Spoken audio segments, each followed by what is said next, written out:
If we are selling 30,000 passenger cars a month as an industry, we are selling 30,000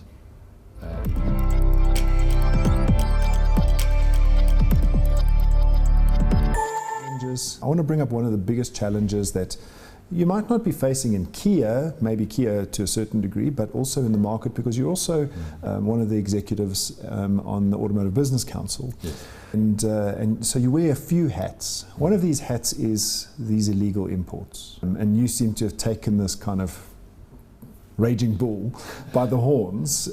Tell us a little bit about what illegal imports are. How do they exist and how do they come about? And have we missed something in our legislation, in our regulation? What's wrong with the system? How is it broken? Okay.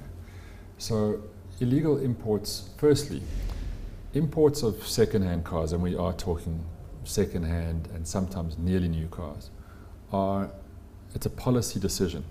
So in many countries, and certainly in many countries in Africa, the policy decision, the regulation says import of second-hand cars is legal.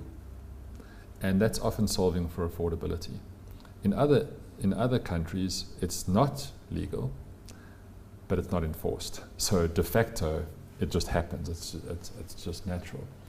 If you're looking to industrialize, and we are industrialized in the motor industry, we have auto manufacturing, you cannot have that coexist with rampant used car imports, because it just undercuts your domestic market. So any factory has to be able to sell locally and regionally, as well as export around the world. You know, you'd never build a factory in a country where you can't sell a single car, right? Yes. Why would you do that? No, you need local demand. You need local demand. So it's obvious to us as industry leaders that if you were to allow this, either through policy or through lack of enforcement, you're going to undermine your strategic goals as an industry. You're going to undermine the strength of your industry. Our view is, so in South Africa, it is illegal. The import and consumption of second-hand cars, which obviously have to be right-hand drive, and therefore largely are from Japan and other right-hand drive countries, the import and consumption is illegal. There are no loopholes. So the loopholes might be, and it's 0.01% heritage vehicles. I am an immigrant. I've immigrated from the UK and I want to bring my car with me. There's a process you need to go through, lots of red tape, and then that car gets naturalized in South Africa. Yes. By and large, it's not allowed. What we do have is we have ports that are the only seaport entries for a lot of our neighboring countries. Because they're landlocked. They're landlocked, okay. Exactly. So under Geneva Convention, we're obliged to transit those cars, to process them through our port, and then they must ship off to Zimbabwe or wherever they're officially destined for. So the policy's there. The enforcement is where it's lacking. And there are a number of areas where if you only undermine it slightly, when you add all of these things up together, you've almost got a free-for-all. I mean, I had the brigadier from the police say in our SA Auto Week last week, I mean, I put the words in his mouth, but he echoed them.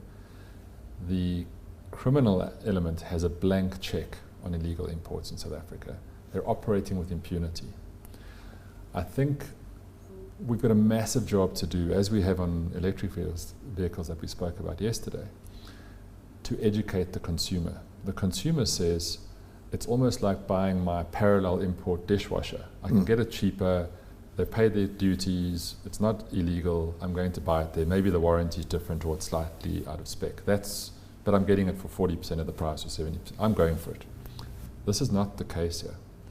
If these cars are being used in South Africa, they didn't pay duties. So it's domestic consumption without tax. They are out of spec and therefore probably unsafe. And probably don't fit the standards of the European emissions, spare parts. It's out of spec, so can I get that bumper? So people don't really realize that cars, a Toyota Corolla in another country isn't exactly the same as a Toyota Corolla here, for instance. No, very much not the case. And you will learn that through the ownership experience. But the starting point is that these things cannot coexist. Unchecked, this will kill the SA Auto kill manufacturing. But I was staggered to know the numbers the other day. Yeah. Where it's not single-digit percentages that are driving around on our roads. The way I express it, I think the most clearly that everyone can understand. If we are selling 30,000 passenger cars a month as an industry, we are selling 30,000 illegal imports per annum. So it's a 13th month of sales. I call it the 13th check. If we kill this, we give the industry a 13th check. But this is, that's not going to land well with the consumer to say, well, you're making enough money anyway, we don't care about your 13th check. I think what we're saying to consumers is, you are breaking the law. And the real danger to you is that if enforcement does tie up correctly, that car will be impounded and ultimately crushed. Whatever you paid will be lost. Do we know, don't these cars ultimately, through whatever mechanisms, become part of our systems anyway, in terms of the NATO system? So that's one of the loopholes, is that, introduction of a car can happen through a manufacturer or an importer or a builder, or it can happen through a paper process at a licensing center. So how do you control that? Exactly. You need to do a few things. You need to be checking that every car that came into the country as an import leaves the country. So you need a check and balance. That's between customs and the border police and Transnet, the manifest of when the car arrives. Digitally, those things that loop needs to be closed.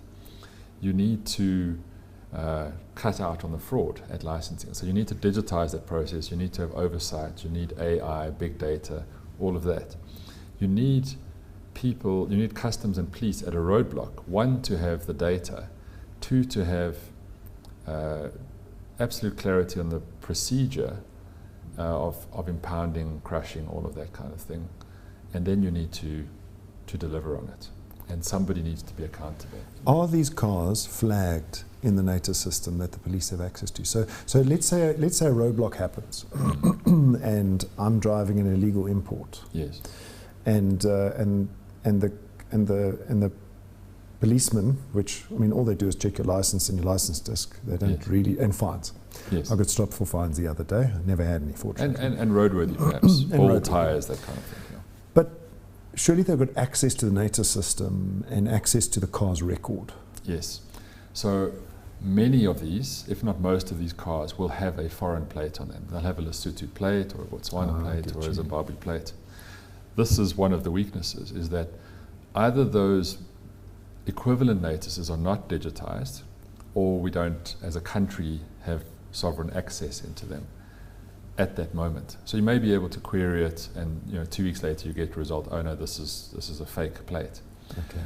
But so we can't impound that car at the roadblock because of these hurdles. yes. So those, if that car, let's say that car was legitimately Zimbabwean, it came into Durban, it left, crossed our border, it was a resident Zimbabwean car, and came in as a visitor, that's allowed for 12 months.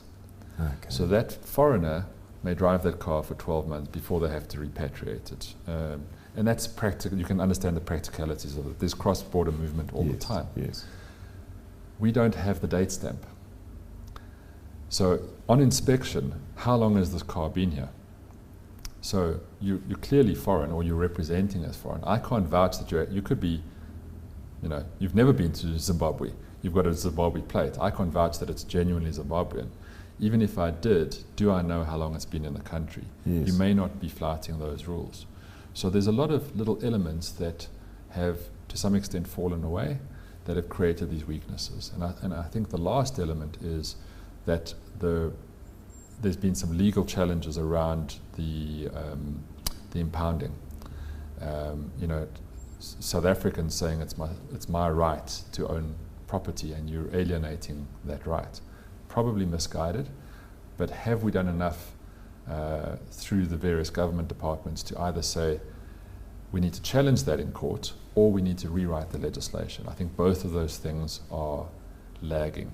And are we getting there? Just as a final point, is this going down the right road, or are you, as part of this kind of drive, hitting roadblocks all the time? Far too slowly, and I think the discussion needs to be elevated to top level.